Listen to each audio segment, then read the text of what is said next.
I'll give you everything tonight. The billionaire warned his innocent contract bride. Hello everyone. Before we begin today's story, I have a small favor to ask. Please hit subscribe and turn on the notification bell so you never miss our channel's new videos.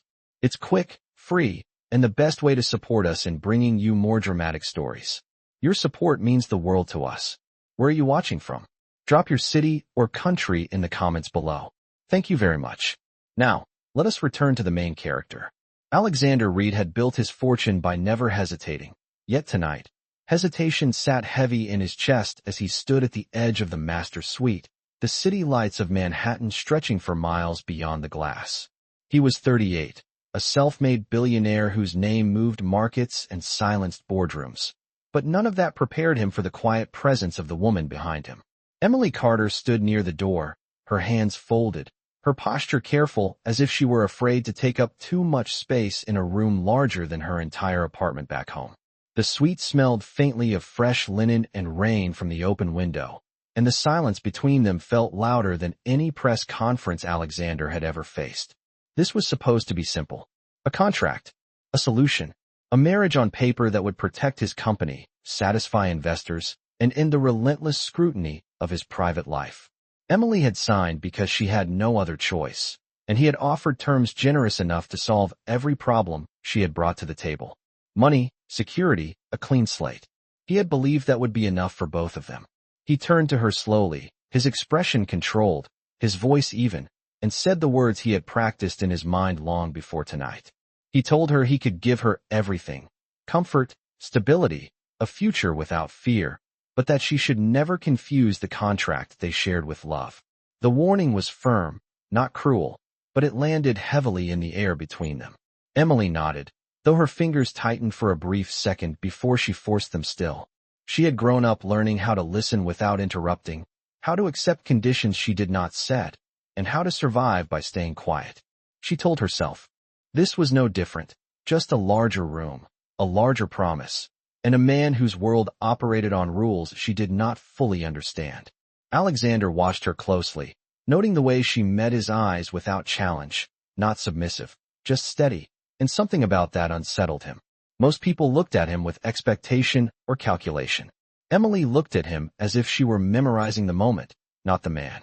He gestured toward the seating area, explaining in a measured tone how the night would proceed, separate spaces, clear boundaries. Nothing beyond what had been agreed upon. Control had always been his armor, and tonight he wore it carefully. Emily listened, nodded again, and quietly agreed, her voice soft but clear. When he finished, the silence returned, heavier now, and Alexander realized that for the first time in years, he was standing in a room with someone who had nothing to gain by impressing him. Outside, traffic hummed far below, a reminder that the city never paused, even when lives quietly changed behind closed doors. As Alexander moved toward the window, giving her space, he felt an unfamiliar awareness settle in, the sense that this arrangement, precise and calculated, had already begun to shift in ways no contract could fully contain. Emily Carter did not sleep that night, not because of fear, but because the silence felt unfamiliar. The bed beneath her was wider than the one she had shared with her younger sister growing up, wider than the mattress she had dragged up 3 flights of stairs into her last apartment. And yet she lay perfectly still, hands folded over her stomach, listening to the distant hum of the city. Somewhere beyond the glass walls, taxis moved like streaks of light, and life continued as if nothing had changed, even though everything had. Earlier that day, she had stood in a cramped office with peeling paint and signed away her last option. The memory returned in fragments, the stiff chair, the smell of burnt coffee, the stack of papers that felt heavier than their actual weight. She had read every line of the contract twice, not because she did not understand it, but because she needed to be certain that there was no hidden kindness buried between the clauses. There was none. It was clear, precise, and fair in the way business agreements often were, offering solutions without comfort. Emily had accepted because saying no meant watching her father lose the small repair shop he had poured his life into, meant watching overdue bills pile higher than hope. She had learned long ago that dignity sometimes meant enduring quietly so others could breathe easier. Across the suite, Alexander Reed sat awake on the sofa, jacket folded neatly beside him, staring at a screen that had long gone dark. Numbers usually steadied him, projections and charts bringing order to chaos, but tonight there were no figures to calculate. He replayed the look on Emily's face when she signed, calm on the surface, resolute beneath, and it unsettled him more than resistance ever could. He had expected gratitude or hesitation, perhaps even desperation. Instead, she had carried herself with the careful composure of someone who had already lost too much to afford illusions. He told himself this arrangement was temporary, a means to an end, yet the thought offered no relief. When morning came, soft light filtered into the room, and Emily rose quietly, moving through the space as if it were borrowed. She prepared herself in the bathroom, smoothing her hair, choosing a simple dress she had packed, one that reminded her who she was before contracts and signatures. When she stepped out, Alexander was already standing, phone in hand, every inch the executive the world knew. They exchanged a brief greeting, polite and distant, two people bound by circumstance rather than choice. Breakfast arrived untouched as schedules were discussed, assistants mentioned, appearances planned. Emily listened carefully, absorbing the rhythm of a life defined by meetings and expectations. She nodded when needed, asked no questions, and committed details to memory, understanding that survival often depended on being observant. As they prepared to leave, Alexander paused, watching her adjust her coat, noticing how naturally she adapted without complaint. For reasons he could not articulate, he felt the first crack in his certainty. This was not just a transaction. It was the beginning of something he did not yet have language for, and that realization followed him out into the waiting car as the city opened up before them. The conference room overlooked the river, sunlight glinting off the water as if nothing in the world carried weight. Yet Emily felt every step as she followed Alexander inside. The table was polished to a mirror shine, documents already arranged with exacting precision. And a woman from legal affairs waited quietly at the far end, her presence efficient and unobtrusive. Emily took the seat indicated for her, smoothing her hands together beneath the table, reminding herself to breathe steadily. Alexander remained standing for a moment, reviewing the pages as if this were just another merger, another acquisition, but when he finally sat, his attention fixed on Emily with a seriousness that made her straighten. He began to outline the terms again, not because she had forgotten them, but because he believed clarity prevented misunderstanding. Public appearances together would be required, scheduled in advance, no surprises. Personal lives would remain separate, no questions asked, no expectations implied. Decisions would be mutual in name, final in practice. Emily listened, her gaze steady, absorbing each condition without interruption. When the legal representative paused, Emily spoke for the first time, her voice calm as she asked for one clarification. What would happen when the contract ended? The question seemed to catch Alexander off guard. He answered honestly, explaining the timeline, the exit terms, the protections in place for her future. There was no malice in his explanation, only pragmatism, but Emily felt the finality of it settle deep within her. This had an expiration date, and she would need to be ready when it arrived. She nodded and reached for the pen, her fingers hesitating for a fraction of a second before she signed, the ink dark against the page. As she did, she felt something close, not in loss, but in resolve. Across from her, Alexander watched the movement of her hand, noting how carefully she signed her name, as if it mattered. When the documents were collected, the room felt emptier, the transaction complete. They stood together by the window for a brief moment, the city stretching endlessly below. Emily broke the silence by asking about the first event she would attend as his wife, her tone practical, her focus forward. Alexander answered, surprised by how naturally she stepped into the role, asking about dress code, timing, expectations. She was not pretending to belong. She was preparing. As they left the room, walking side by side through the quiet hallway, Alexander became aware of the subtle shift between them. She was no longer just someone he had offered help to. She was a partner in an agreement that now carried weight beyond paper. Outside, the car door opened, and Emily paused briefly, looking back at the building, as if marking the moment in her memory. Alexander followed her gaze, wondering for the first time whether the rules he had so carefully written would be enough to protect either of them.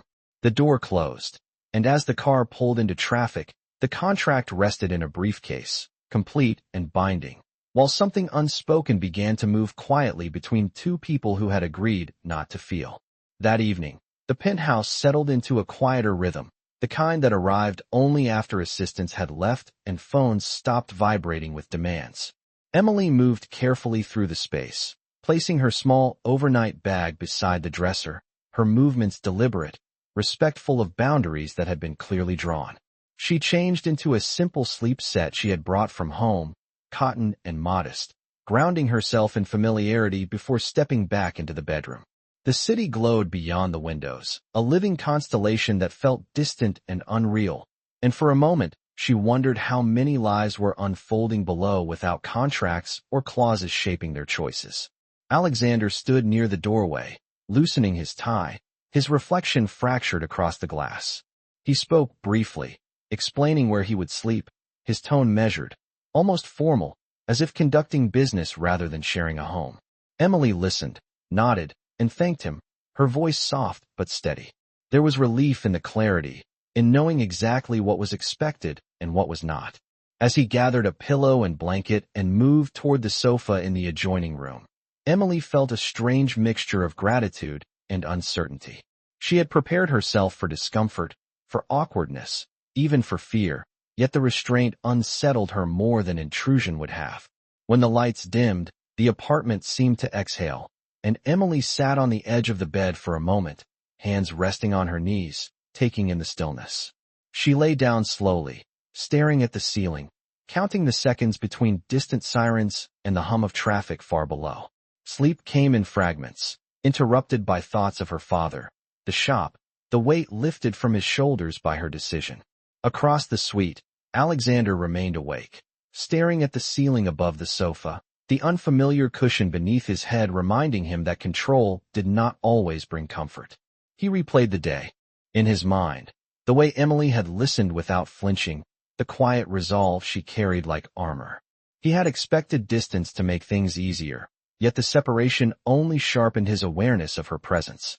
At some point, he rose quietly, ensuring the door between rooms remained slightly open, not for proximity, but for reassurance, a small concession he did not fully understand. Morning light eventually crept in, pale and tentative, and Emily woke before her alarm, the unfamiliar surroundings momentarily disorienting. She dressed quietly, smoothing her hair, preparing herself for the day ahead. When she stepped into the living area, Alexander was already awake, coffee in hand, his expression composed but thoughtful. They exchanged a brief greeting, polite and restrained, two people navigating a shared space with care. Breakfast was simple, conversation minimal, yet beneath the surface, something had shifted. The night had passed without incident, without crossing lines, and that absence spoke volumes. As they prepared to leave for their separate obligations, Emily paused at the door, thanking Alexander again, not out of obligation, but acknowledgement. He nodded, meeting her eyes, and for the first time, the contract felt less like a shield and more like a question, one neither of them was ready to answer. The door closed behind them, and the day began, carrying with it the quiet understanding that restraint had drawn them closer than either had anticipated. The gala took place in a restored museum overlooking Central Park, all marble floors and soft lighting, where conversations floated like carefully chosen investments. Emily stepped out of the car beside Alexander, the evening air cool against her skin, her dress simple yet elegant, chosen not to impress but to fit the role without apology. As cameras flashed, she felt the familiar instinct to shrink, to step half a pace behind, but she remembered the contract, the expectations, and more importantly, her own resolve. She lifted her chin and walked beside him, matching his pace, her hand resting lightly on his arm as required. Inside, the room hummed with polished laughter and measured curiosity. People greeted Alexander warmly, their eyes sliding toward Emily with thinly veiled appraisal, assessing her worth in seconds. She felt it immediately, the unspoken question of how someone like her had arrived here. Alexander made introductions with practiced ease, his voice calm, his posture relaxed, yet he remained observant, noting every glance that lingered a fraction too long. When a woman from the board approached, her smile tight and her tone edged with polite skepticism, Emily listened quietly as Alexander was praised for his strategic decisions. Then the woman turned to Emily and asked, lightly, what her background was. The question framed as interest but weighted with judgment. Emily felt the room slow, the air thicken. She could have deflected, could have smiled and said little, but something steadied within her. She answered honestly, speaking of growing up in a working neighborhood, of learning responsibility early, of valuing consistency over comfort. Her voice did not waver, and she did not apologize. The woman blinked, momentarily disarmed, before nodding and moving on. Nearby conversations resumed, but the shift was noticeable. Later, during dinner, a donor joked casually about marrying for convenience, glancing at Emily as if she were part of the entertainment. Emily smiled politely, then responded with quiet clarity, stating that commitment, even when practical, still required respect. The table fell silent for a brief moment before laughter returned, softer this time. Alexander watched, surprised by the way she navigated the room without force, without pretense. She did not seek approval, yet it followed her in small ways, a nod here, a thoughtful glance there. As speeches began, Alexander was called to the stage. He spoke about responsibility, about leadership beyond profit, his words familiar to the audience, but his gaze found Emily more than once, grounding him. When applause filled the room, he returned to her side, offering his arm, a gesture no longer dictated by obligation alone. As the night drew to a close, Emily exhaled slowly, the tension easing from her shoulders. She had passed a test she had not known she was taking, not by changing herself, but by refusing to disappear. Alexander sensed it too, the subtle recalibration of power, the realization that she was not a liability to manage but a presence that commanded quiet respect. As they left the gala, the city lights reflecting in the windows, the contract remained unchanged, yet something fundamental had shifted. In a room built on appearances, Emily had stood firmly as herself, and Alexander could no longer deny the impact of that truth. The days after the gala settled into an unexpected rhythm, quieter but more intimate in ways neither had planned for. Alexander returned late one evening, the weight of negotiations still visible in the stiffness of his shoulders, his tie loosened, his focus dulled by hours of restraint. Emily noticed immediately, not because she was watching for him, but because she had grown attentive to small changes, the same way she had learned to read her father's exhaustion without being told.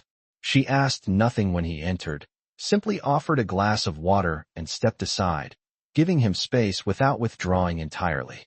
Alexander accepted it, surprised by the simplicity of the gesture, by how little it asked of him.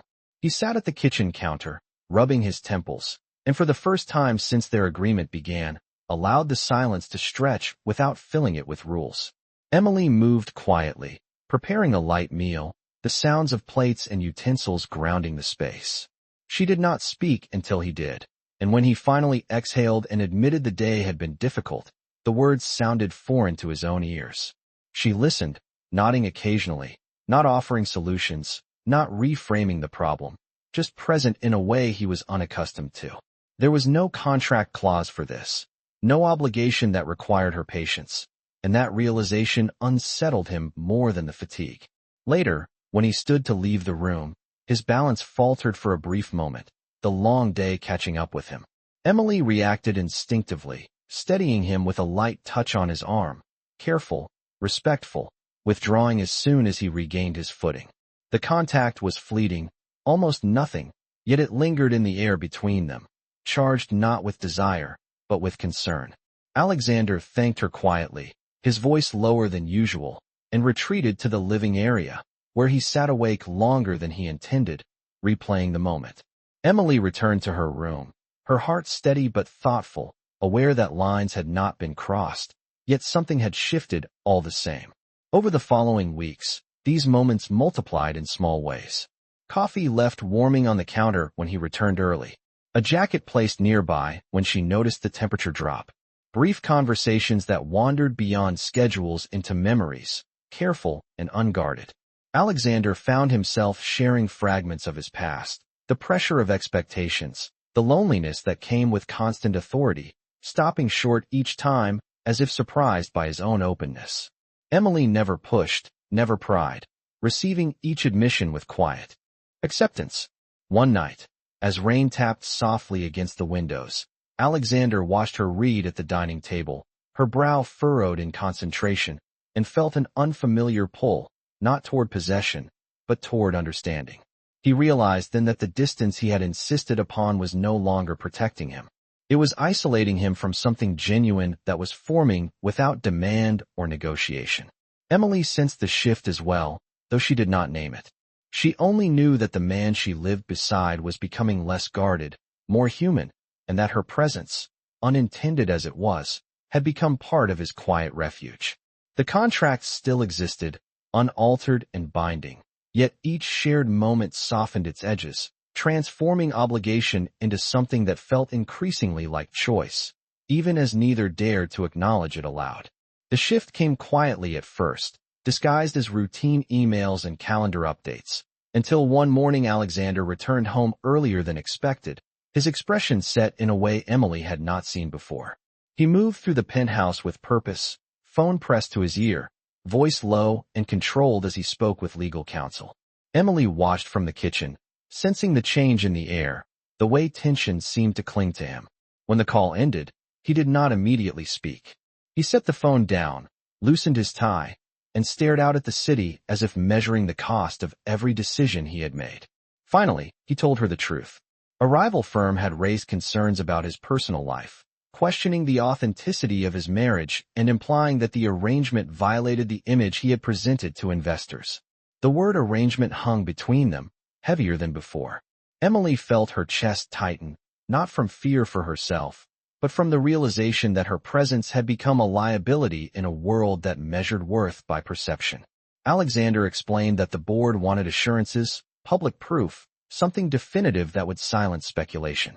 The contract offered an escape, a clause that allowed for early termination under external pressure, clean and efficient. He spoke clinically, as if outlining a strategy, but Emily could hear the strain beneath his composure. She listened without interrupting, absorbing the implications. Ending the agreement would protect him, preserve the company, and restore the carefully constructed narrative that had built his success. Staying would invite scrutiny, risk, and consequences neither had planned for. Emily considered her own position, the stability the contract had given her family, the relief it had brought, and the quiet sense of belonging she had found in moments that were never written down. She asked one question, her voice steady, asking what he wanted. The simplicity of it caught Alexander off guard. He had been asked what was profitable, what was acceptable, what was required, but rarely what he wanted. He did not answer immediately. That night, the distance between them returned, sharper than before. Emily retreated to her room, packing a small bag with care, preparing herself for the possibility that this chapter was ending sooner than expected. She did not cry. She had learned resilience long before contracts entered her life. Across the suite, Alexander sat alone at the table, documents spread before him, the exit clause highlighted in neat lines. It was the safe choice, the logical choice, yet the thought of invoking it left a hollow ache he could not rationalize away. He replayed the weeks they had shared, the quiet support, the respect she commanded without demanding it, and realized that the risk he feared was not public scrutiny, but loss. When Emily emerged to inform him she was ready to leave if needed, her tone calm, he looked at her and saw not a problem to solve, but a person who had stood beside him when she had no obligation to do so. The crisis pressed in, urgent and unavoidable, forcing a decision neither could postpone. The contract lay between them, a safeguard and a weapon, and for the first time, Alexander understood that choosing safety might cost him something no success could replace. The boardroom was unusually quiet as Alexander took his seat at the head of the long table, the city visible through the floor-to-ceiling windows like a held breath. Directors and advisors waited, their expressions measured, folders aligned with deliberate precision. Emily sat a few seats away, present but unobtrusive, her posture calm, her hands folded as she had learned to do when the world decided without her. Alexander listened as concerns were restated, phrases like brand integrity and investor confidence repeated with professional detachment. The proposed solution was simple and efficient, a public acknowledgement that the marriage had been a strategic misstep, followed by an immediate termination under the existing clause. No scandal, no questions left unanswered. When it was his turn to speak, Alexander stood slowly, feeling the familiar weight of expectation settle on his shoulders. He glanced at the highlighted clause in front of him, then looked at Emily, not as a partner on paper, but as the woman who had steadied him when no one was watching. He began by acknowledging the concerns, his voice even, his words clear. Then he said something no one expected. He admitted that the marriage had begun as a contract, that it had been structured, calculated, and convenient. A murmur rippled through the room, quickly silenced. He continued, explaining that what mattered was not how it started, but what it had become. He spoke of accountability beyond appearances, of leadership that did not hide behind technicalities. He said that Emily had never been an asset to deploy or a risk to manage, but a person who had shown integrity when there was no incentive to do so. He paused, reached into his folder, and removed the contract, the same pages that had once felt like armor. Without drama, he tore it cleanly down the middle, the sound sharp in the stillness. He stated plainly that he would not use an exit clause to protect himself at the expense of someone else, and that if the company required him to choose between optics and honesty, he would choose honesty. The room was silent, stunned by the simplicity of the choice. Emily felt a warmth rise behind her eyes, not from triumph, but from recognition. He was choosing openly, without conditions. Questions followed, urgent and pointed, but Alexander answered each one without retreat, outlining a path forward grounded in transparency rather than avoidance. When the meeting adjourned, some faces remained skeptical, others thoughtful, but the decision stood. In the hallway outside, away from polished surfaces and measured voices, Emily stopped him. She told him she had never asked him to risk anything for her, that she would have understood if he had chosen differently.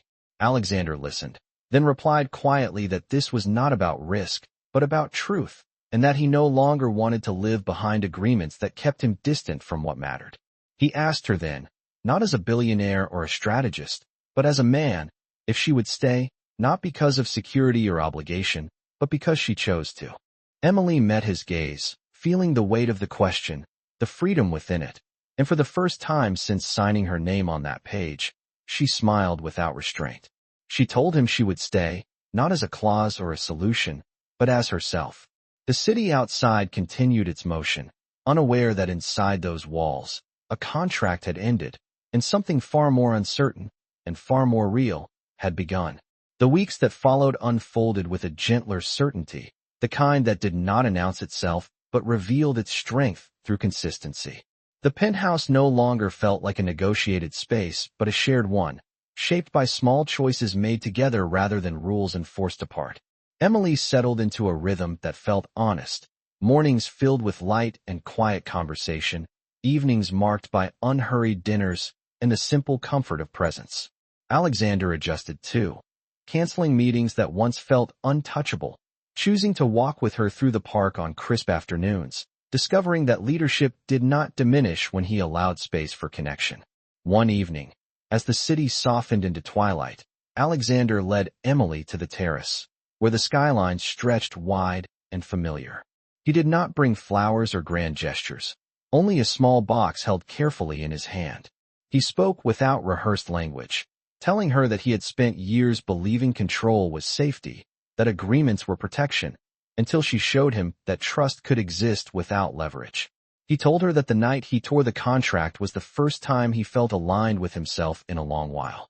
Then he asked her to choose him again, not as a solution or a symbol, but as a partner in a life built deliberately, patiently, and honestly. Emily listened, her heart steady, thinking of where she had come from and how far she had traveled not in distance, but in courage. She answered simply, saying yes because she wanted to, because the choice felt right, because love, she had learned, did not arrive as certainty, but as commitment renewed daily. They did not rush the celebration. Their wedding was small, held in a sunlit space overlooking the river, attended by a handful of friends and family who mattered. There were no cameras, no statements crafted for headlines. only quiet vows spoken with intention. Emily wore a dress that felt like herself, and Alexander stood beside her without armor, his expression open, unguarded. In the months that followed, the company stabilized, investors adjusted, and the world moved on to the next story. But inside their life together, something enduring took root. Emily helped expand a foundation Alexander had once viewed as an obligation, guiding it with empathy and practical care. Alexander learned to listen more than he spoke, discovering that strength could be shared without being diluted. On an anniversary marked not by contracts, but by memory, Alexander framed the torn halves of the agreement and placed them in a quiet corner of the home, not as a reminder of what bound them, but of what they chose to leave behind. Emily smiled when she saw it, understanding the symbolism without needing explanation. Together, they built a life defined not by wealth or strategy, but by kindness returned, integrity honored, and the simple truth that love, when chosen freely, becomes the most powerful commitment of all.